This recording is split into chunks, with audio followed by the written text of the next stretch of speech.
Allahumma salli wa sallim ala sayyidina Muhammad. Assalamu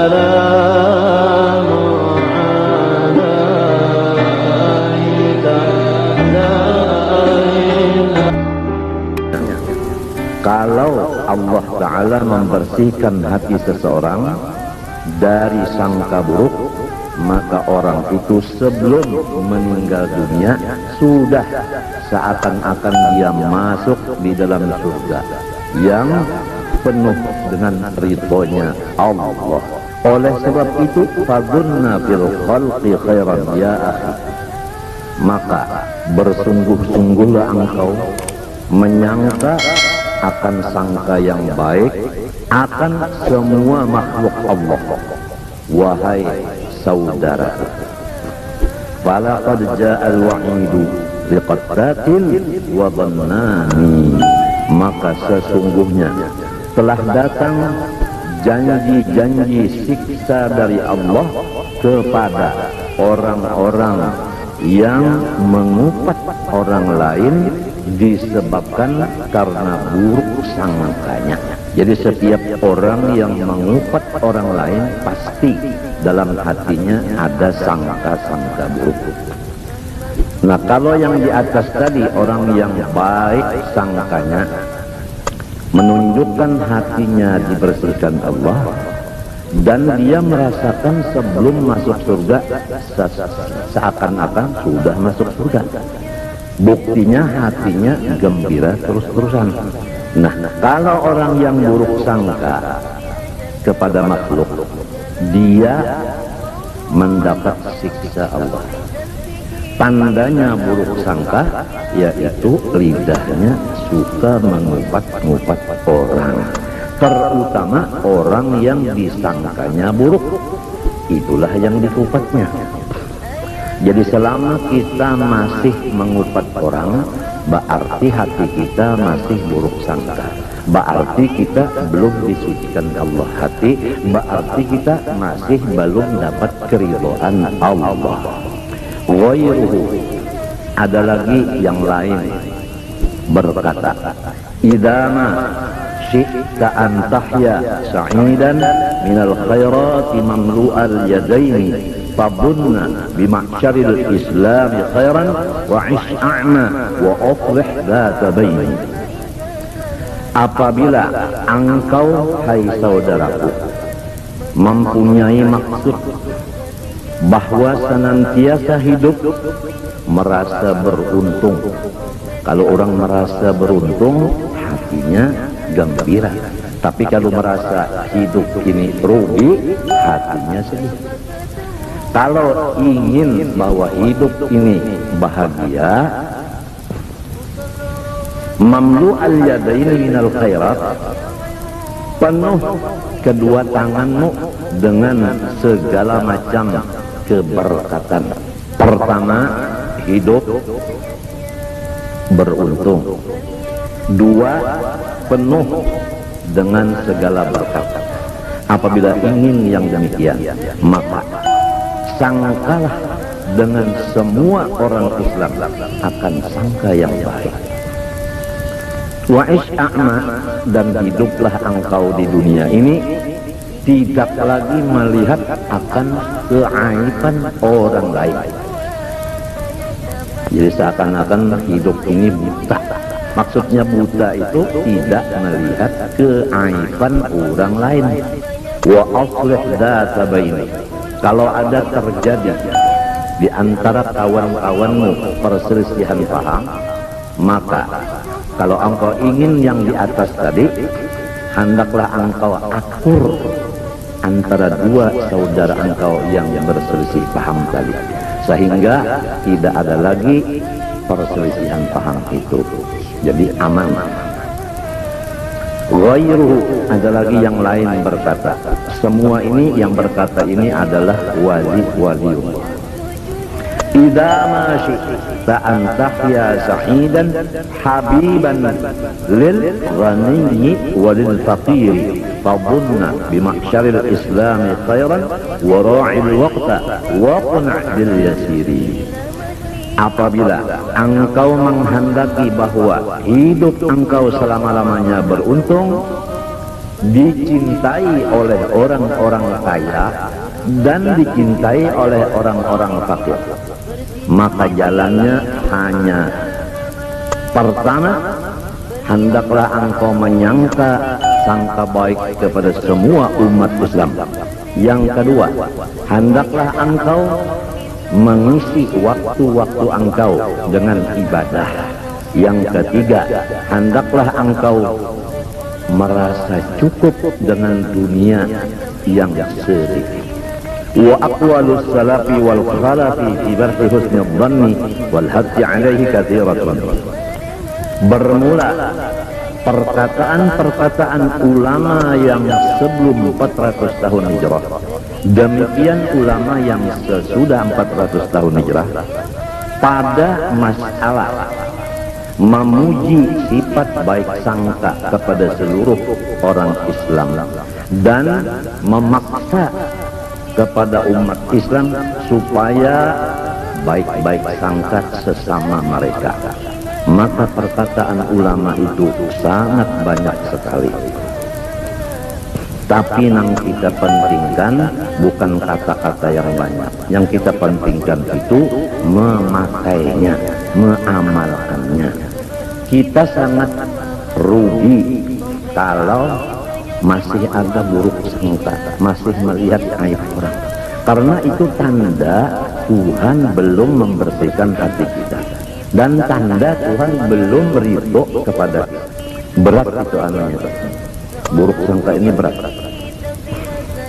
Buktinya Tuhan belum membersihkan hati, dan buktinya belum lagi diridhoi Allah. Kalau orang sudah dibersihkan Allah hatinya dan diridhoinya, tidak ada lagi di hatinya. Wa fima dzakarna kifayatun liman hadahu Allah Ta'ala. Di dalam kitab yang kecil ini cukup, tapi khusus bagi orang yang sudah diberi Allah hidayah.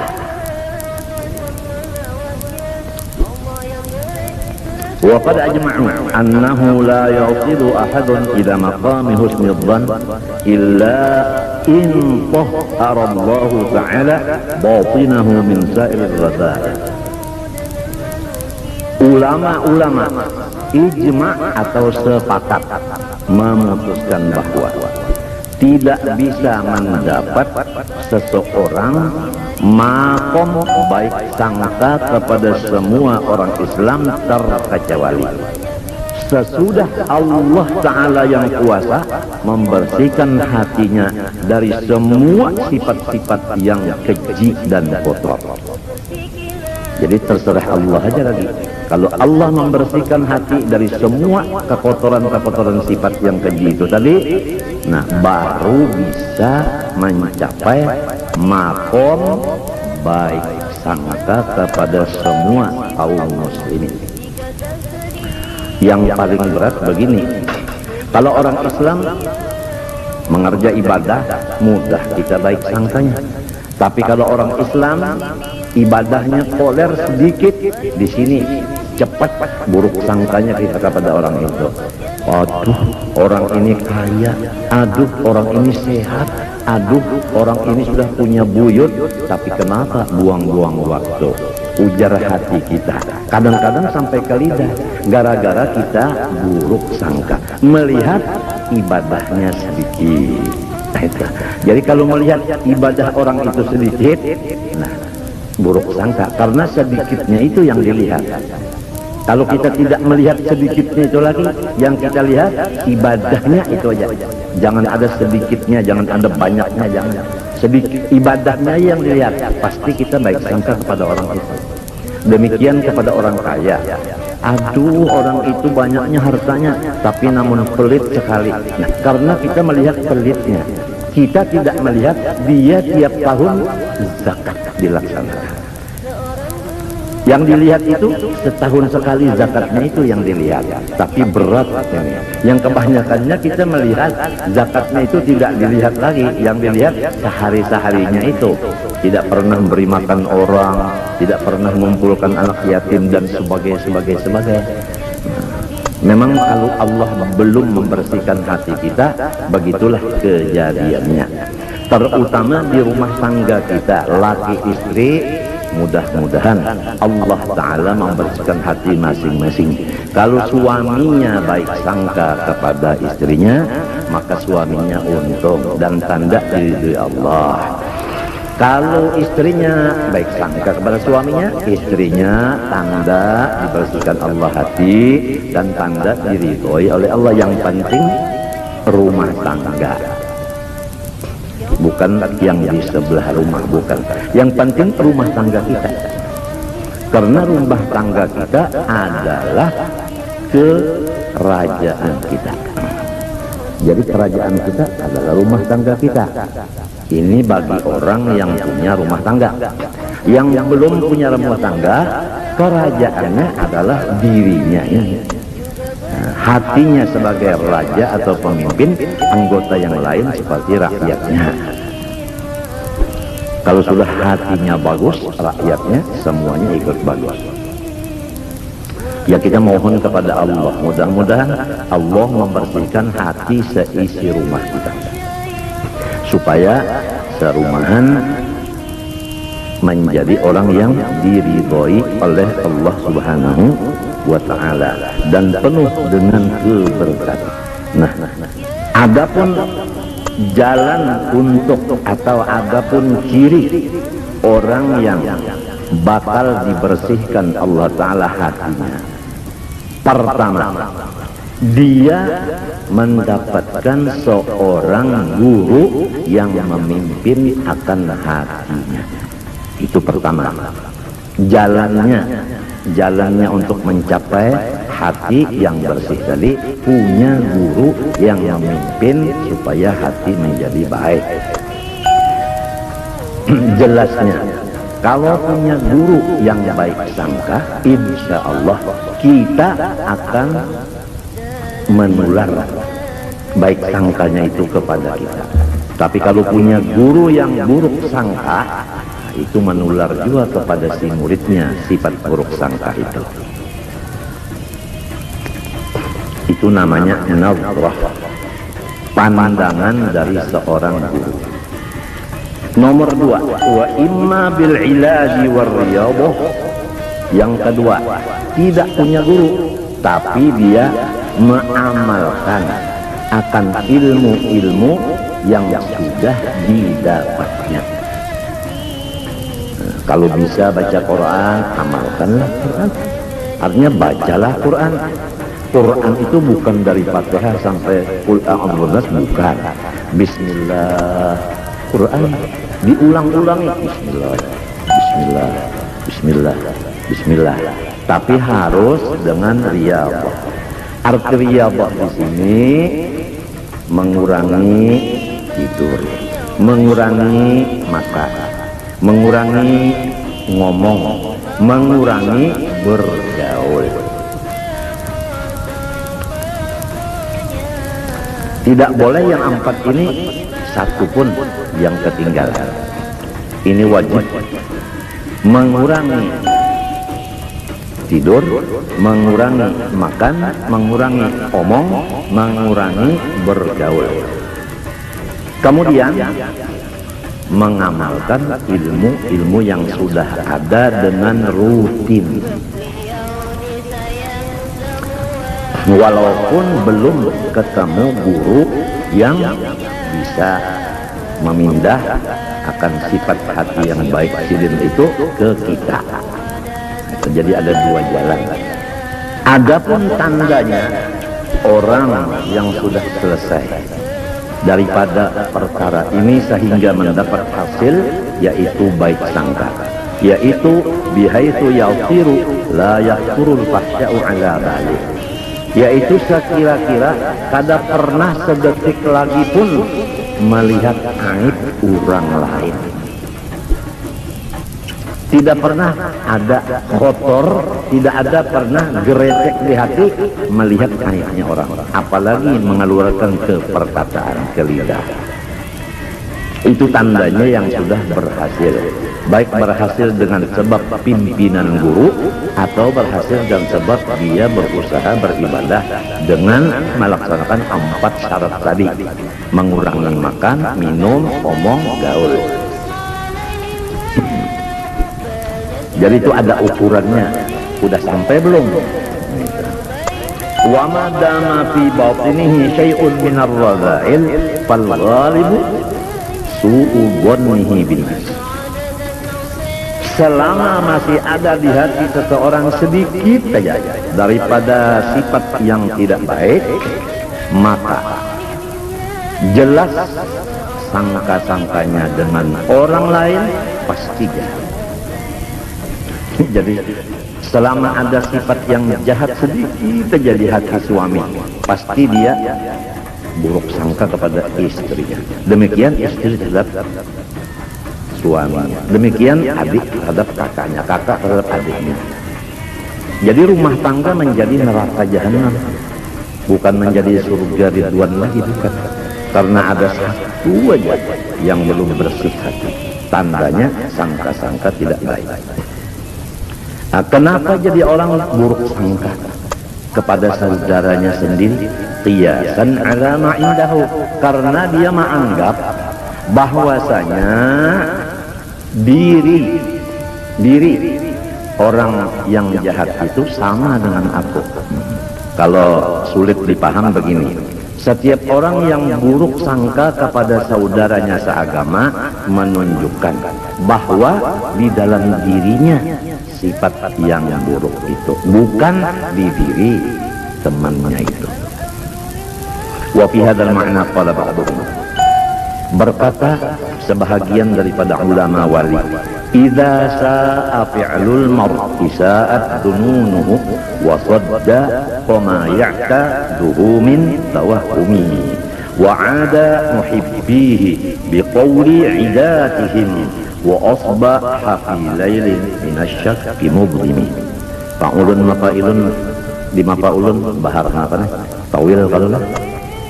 Idza sa'a fi'lul mar'i sa'at dunuhu, buktinya orang yang buruk sangka di dalam hatinya, perbuatannya jahat. Jadi kalau orang perbuatannya jahat lalu berkata saya baik sangka, tidak bisa, tidak bisa. Kalau sudah pekerjaannya jahat, menunjukkan hatinya sudah buruk sangka. Contohnya, orang apabila hatinya buruk sangka kepada si A, itu pergaulannya dengan si A itu selalu ranggang. Nah itu tandanya kita bakal selamat. Nah supaya diri kita ini terjaga selamat, janganlah buruk sangka ke orang lain. Annal murada bidzalika, maksud dari hadis itu an yu'amilal 'abdu an-nasa wa huwa muhtarisun minhum ka mu'amalati man yusi'u dhanna bihim lal haqqu ala su'i dhann. Maksudnya hadis ini menurut ini bahwasanya kita bergaul dengan hamba sambil berhati-hati jangan berbuat jahat kepada orang, supaya orang jangan membalas. Berhati-hati. Lal haqqu ala su'idhani, tidak sekali-kali menyuruh akan kita supaya memburuk sangka dengan orang lain. Jadi hati-hatilah terhadap Quran dan hadis. Jangan dipikirkan sendiri, jangan dipaham sendiri. Harus mempunyai alat-alat untuk memaham yang betul. Jangankan Quran dan hadis tidak bisa dipaham dengan akal, harus dipaham dengan ilmu-ilmu alat. Di antaranya lughat, nahwu, sorof, balaghah, mantik, usul fikih, usul hadis, usul tafsir. Ya, itu semuanya harus ada alat-alat itu. Orang memasak nasi kalau tanpa alat tidak bisa masak. Itu bandingannya. Apalagi memaham Quran dan hadis. Oleh sebab itu kita sering berbicara bahwa tafsir itu sangat jauh bedanya daripada terjemah. Jadi jangan sampai terjemah dikira tafsir. Wa kana Syekh Abu Ya'qub Asy-Syahra Zuri yaqulu hadithu ihtarisu minan nas bi su'il dhanni ma'nahu ay bi anfusikum la bin nas. Itu yang bercatat di bawahnya tadi. Hendaklah kamu hidup di dunia ini supaya selamat. Buruklah sangkamu kepada dirimu, bukan buruk sangka ke orang lain. Ini rumah tangga kalau sudah begini, saya yang salah, sempean yang betul. Yang satunya lagi, saya yang salah, sempean yang betul. Rumah tangga ini Masya Allah, Masya Allah, aman, nyaman. Yang diharapkan kan begitu, rumahmu surgamu. Jadi hati-hatilah kita ini supaya berusaha mencari seorang guru supaya dapat berkahnya baik sangka, atau kita beramal ibadah di samping amal tadi mengamalkan rukunnya yang 4, kurang makan, kurang tidur, kurang ngomong, kurang gaul. Dan hakikatnya memohon kepada Allah supaya aku diberi husnudzan, baik sangka, yang menunjukkan bakal husnul khatimah. Wa kadzalik haditsu al-hazmu su'udzan. Seperti itu jugalah maksud hadis Nabi tadi, bermula sesuatu yang dapat dipercayai yaitu buruk sangka. Maksudnya buruk sangka kepada diri sendiri, bukan ke orang lain. Ai bin nafsi la bin nas. Intaha. Fa in qila fama hukmu syekhi idza tuli'a ala syai'in min naqaisil muridin hal dzalika qiyasun ala ma 'indahu aw kaifal hal. Ada pertanyaan, bagaimana seorang guru yang mursyid dan murabbi yang menjadi khalifah Nabi apabila ia melihat kesalahan atau kekurangan murid-muridnya yang dipimpinnya? Apakah guru itu melihat kurangan muridnya itu termasuk yang di atas tadi, menunjukkan diri guru itu yang kotor? Bagaimana keadaan ini? Lalu jawabannya, fal jawab lisyaikhi tariqatun ukhra yattali'u biha ala naqaisil murid. Setiap orang yang sudah dijadikan syekh, murabbi, mursyid, khalifah Rasulullah, dia diberi Allah Ta'ala satu jalan yang dengan melihat aibnya murid, dia lepas daripada buruk sangka. Ini istimewanya. Padahal setiap orang melihat aibnya murid, seakan-akan kan aib dirinya yang dilihat. Tapi kalau guru yang betul-betul bukan termasuk itu, dia dikeluarkan daripada itu. Karena apa? Karena guru melihat akan aibnya murid. Membukakan aibnya murid, berarti Tuhan seakan-akan berkata, hai guru, itu muridmu ada kekurangan dan kamu saya perintah untuk memperbaikinya, dan saya akan membantu untuk yang demikian gitu. Seakan-akan begitu. Jadi namanya ilham, bukan namanya suhud. La min babi su'idzanni wal kashfi syaitani. Tidak termasuk di dalam pembicaraan buruk sangka dan tidak termasuk di dalam kasyaf. Fafham, hendaklah engkau pahami kata-kata itu. Idzil masyayikhu laisa fi batinihim syai'un minar radha'il. Karena setiap orang yang diangkat oleh Allah Ta'ala menjadi guru, maka Allah sudah membersihkan hati mereka dari sedikit pun sifat yang kotor. Begitulah keadaan orang itu sudah. Jadi kalau sudah begitu, hatta yaqisu alaihi halaqarihim, jadi beliau tidak bisa disamakan dengan orang yang lain. Kalau beliau melihat keburukan orang, yaitu muridnya tadi, itu menunjukkan ilham dari Allah, bukan menunjukkan kasyaf hantu dan bukan menunjukkan buruk sangka. ولما علم الله تعالى احتياج المريد إلى اطلاع المشايخ على ما في باطنه من الرذائل ليدلوا على ما يحمله من الرذيلة أعطاهم الإلهام الصحيح فهم أعرف من المريد بأحواله. Manakala Allah sudah mengetahui akan perlunya seorang murid supaya guru mengetahui kekurangan murid itu. Jadi tiap-tiap murid yang disebut murid yaitu orang yang menghajatkan kepada gurunya supaya gurunya itu membuka kekurangan-kekurangan si murid kita. Jadi apabila guru nantinya berbicara masalah kekurangan dia tidak tersinggung, bahkan dia terima kasih. Itu yang dinamakan murid. Tapi kalau guru menyatakan aibnya orang secara umum, dia selalu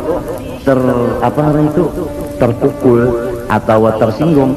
Itu menunjukkan bahwa orang itu belum makom murid lagi. Maka guru lebih tahu daripada murid dengan hati-hatinya si murid itu. Kalau murid itu tahu di hatinya, guru diberi Allah ilham lebih lagi tahu banyak isi hati murid itu.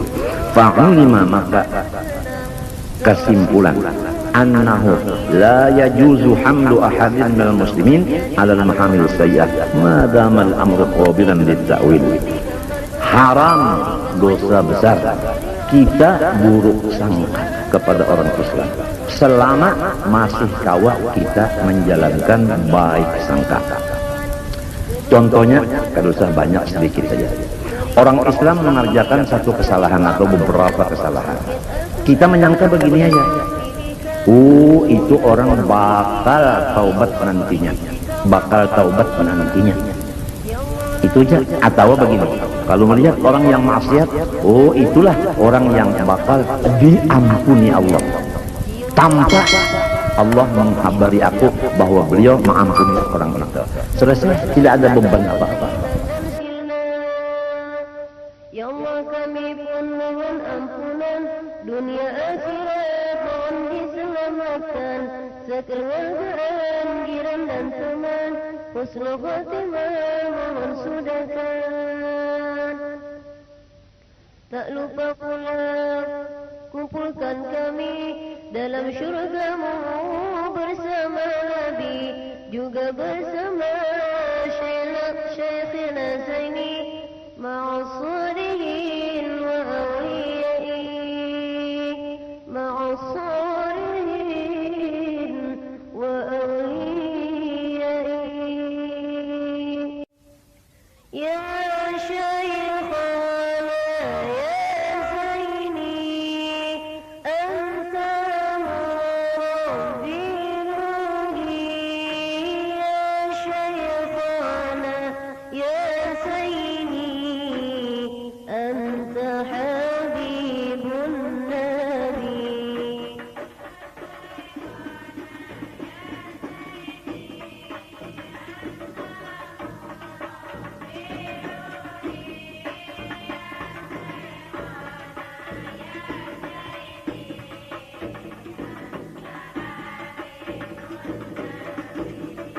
Bahkan tulus sekumpul kami semua ngumpul, mohon syafaat Rasul dalam syurga terkumpul.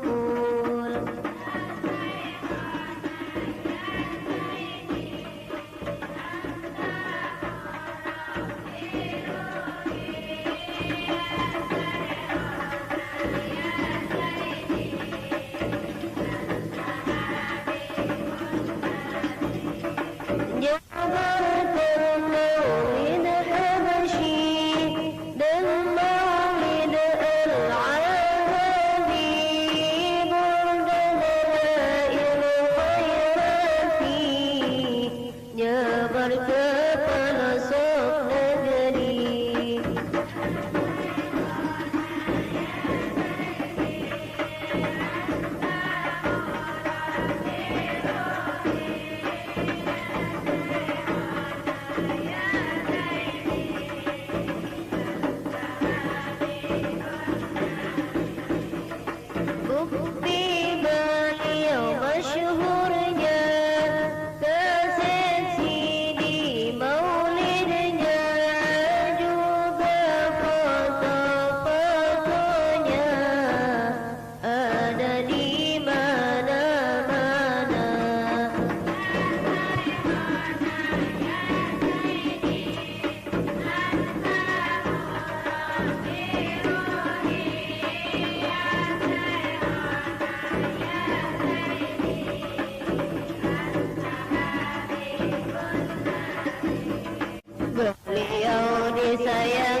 ampuni dosanya, minta doa dengan